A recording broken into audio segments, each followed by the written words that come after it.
लोकसभा में आज महिला आरक्षण विधेयक पर चर्चा हो रही है।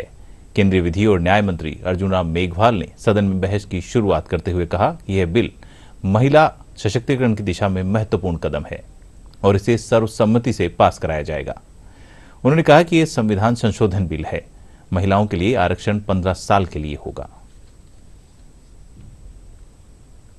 330 आर्टिकल जो संविधान का है उसमें 33A एक हम सेक्शन जोड़ रहे हैं, आर्टिकल जोड़ रहे हैं, जिसके अनुसार महिलाओं के लिए लोकसभा में 33% आरक्षण होगा। लोकसभा में ये बहुत बड़ा कदम है अध्यक्ष जी, बहुत बड़ा कदम है। और तीसरा संशोधन बिल के क्लॉज 4 के अनुसार संविधान के आर्टिकल 332 के बाद एक नया आर्टिकल 33A जोड़ा जा रहा है, जिसके अनुसार महिलाओं के लिए स्टेट लेजिस्लेटिव असेंबली में 33% सीटों का प्रावधान हम करने जा रहे हैं।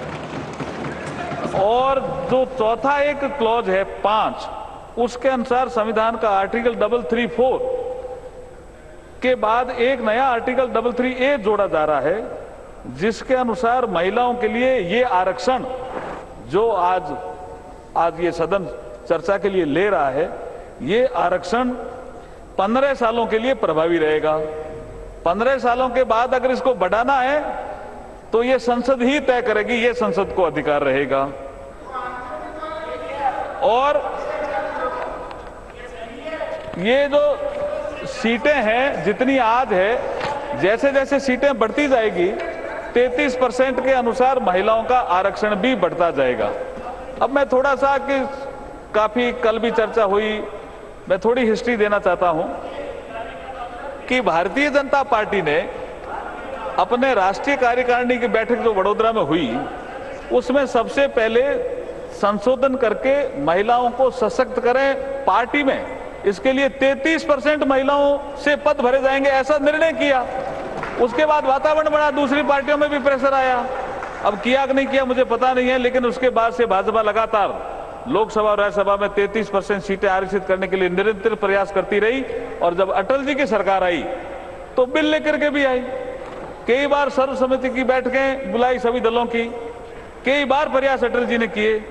12वीं लोकसभा के समय 98 में, 13वीं लोकसभा के समय 99 में महिला आरक्षण विधेयक लोकसभा में प्रस्तुत किया गया।